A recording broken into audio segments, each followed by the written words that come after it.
Hello, everyone, and welcome to Modern Skills in English. Today, we're talking about a quiet, difficult moment many of us face early in our careers, knowing when it's time to leave your very first job. It's more than difficult. I feel completely stuck. My company gave me my first chance when I had no experience. They trained me, they were patient with me, and now I spend my days thinking about leaving. It feels like a betrayal. Every time I even look at another job online, I feel this huge wave of guilt. How can you leave the people who believed in you first?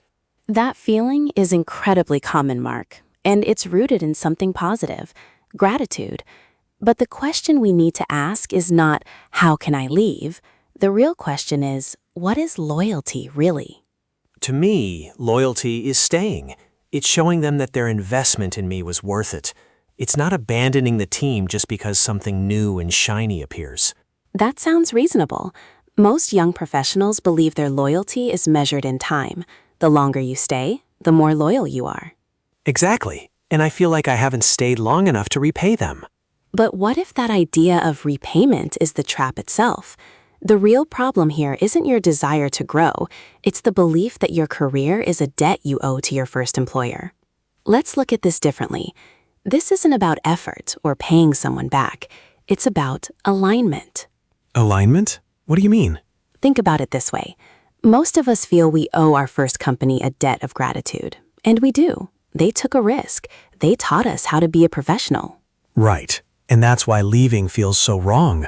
It's like I'm saying their help wasn't important. I understand why it feels that way. But this thinking creates a hidden problem.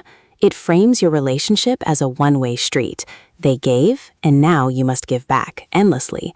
But a healthy professional relationship isn't a debt. It's a partnership. They offered you an opportunity, and in exchange, you gave them your time, your energy, and your best work. The relationship should be reciprocal. Reciprocal? So you're saying it was a fair exchange, not a gift? Precisely. It was a fantastic exchange for both of you. They got a dedicated employee who contributed to their goals. You got experience, skills, and a start to your career. The value was mutual. You don't owe them the rest of your career. You've already paid them back with your daily contributions. I've never thought about it like that. I always just felt like the lucky one who got a chance. But saying it's reciprocal, that makes it feel more balanced, less like I'm a child who owes their parents everything. Exactly. It moves the feeling from emotional debt to professional partnership. And a partnership is healthy only as long as it serves both partners. This brings us to the second point. Many people think, if the job is okay and the people are nice, I should stay. That's me, 100%. My manager is great, my team is friendly, I feel comfortable. Why would I want to leave that? It's safe. Comfort is a powerful force. It keeps us safe from the unknown. But professional comfort has a quiet danger. It can lead to a feeling of being stuck. Are you learning new things every week? Are you facing challenges that make you think in new ways? Or does your work feel repetitive? It's definitely repetitive. I feel like I mastered my main tasks about 6 months ago. Now it's just the same thing every day. My learning curve is completely flattened. I feel a bit stagnant. That feeling of being stagnant is your career's compass. It's telling you something important. Imagine your career is like a plant. When you first got this job, you were a small seed planted in a small pot. That pot was perfect. It had the right soil, the right amount of space. It helped you grow strong. That's a good analogy. It felt exactly like that. But what happens when the plant gets bigger? Its roots start to hit the sides of the pot. It needs more space, more nutrients to keep growing. Staying in the small pot, even if it's a familiar and comfortable pot, will eventually stop the plant's growth. The pot isn't bad, it's just not the right size for the plant anymore.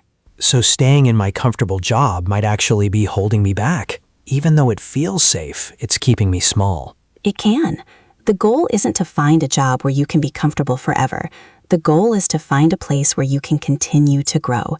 Your first job was an incredible pot for your first stage of growth. The experience you gained there is invaluable. It really has been. I learned everything here. And that experience is something you will carry with you forever. But it might be time to find a bigger pot. This leads to the final and maybe most important way to think about this. Most of us, especially in our first job, focus on what our team and our manager need from us right now. Of course, my performance is based on helping my team succeed. I'm thinking about this week's deadline, this month's project. That's essential for doing your job well, but it's a mistake when making a career decision. A career decision isn't about what your team needs today. It's about what your future self needs over the next 5 years. You have your own career path, and the company has its business path. In the beginning, those two paths run perfectly parallel. The company needs someone to do a job, and you need to learn how to do that job. But over time, those paths can naturally begin to diverge. Diverge? You mean what I want for my future might not be what the company can offer me? Exactly. Maybe you want to become a specialist in a new area, but the company needs generalists. Maybe you want to move into management, but there are no open positions. It's nobody's fault. It's just a natural evolution. Your path and the company's path are simply heading in different directions. The mistake is trying to force your path to stay on the company's road when it no longer leads where you want to go. So I should be asking, where do I want to be in 5 years? And does this job help me get there? Yes, that question gives you a powerful guide for your decision. It helps you build a clear rationale based on your own future. A rationale that isn't just about feeling guilty or disloyal. It's about my own life. It's about building a career with intention, not by default. It's about looking forward, not just backward at the gratitude you feel. This all makes sense, Sarah. Logically, I get it, but it still feels hard. If this is true, why do so many good, smart people stay in jobs for too long? My friend is in the same position. She's brilliant, but she's been doing the same thing for 4 years. If it's so simple, why do we all struggle? Because the logic is only half of the story. The other half is fear. What if I leave and my next job is terrible? What if I hate my new boss? At least here in my current job, it's safe. I know the people. I know the work. Leaving is a huge risk. That's it exactly. The fear of making the wrong choice is paralyzing. It's easier to do nothing. I understand. And it's a valid fear. The unknown is always scary. But we are framing this as a choice between safe and risky. Let's reframe it one more time. It is not about safety versus risk. It is about alignment versus misalignment. Staying in a role where your growth is stagnant isn't safe. It's a different kind of risk. It's the risk of waking up in 5 years with the same skills you have today, watching the world and your peers move forward without you. The risk of being left behind. Exactly. So the system isn't about judging your loyalty or predicting the future. It's a simple, honest check-in with yourself. You can put it all together. First, you acknowledge that your relationship with your employer was a reciprocal partnership, not a debt. You can be grateful without being trapped. Okay, so the guilt is a misunderstanding of the relationship. Second, you check your growth. Has it become stagnant? Are you still in the right-sized pot? This isn't about judging the company. It's an objective look at your own learning curve. It's about the facts, not just my feelings of comfort. Third, you look to the future. Are your personal career goals and the company's path beginning to diverge?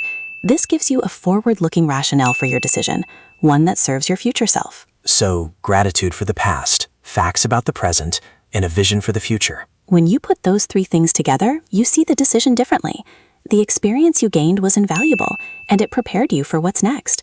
Leaving isn't a sign of disloyalty. It's the natural result of a successful partnership that has now reached its conclusion. It's not a betrayal. It's a graduation. That's a beautiful way to put it. You are graduating from your first professional chapter. When I think of it that way, the rationale feels stronger. It's not an emotional reaction. It's a logical step. My path needs to diverge from the company's now because I need a bigger challenge. The work here is no longer reciprocal in terms of my growth. And how does that feel to say? It feels clear, like I can breathe. The decision is still scary, but it doesn't feel wrong anymore. It feels like my own choice, not something I'm being forced into. It's not about quitting my job. It's about starting the next part of my career. That feels different. It feels possible. And that possibility is what a career is all about. To everyone listening, thank you for joining us on this mental journey today.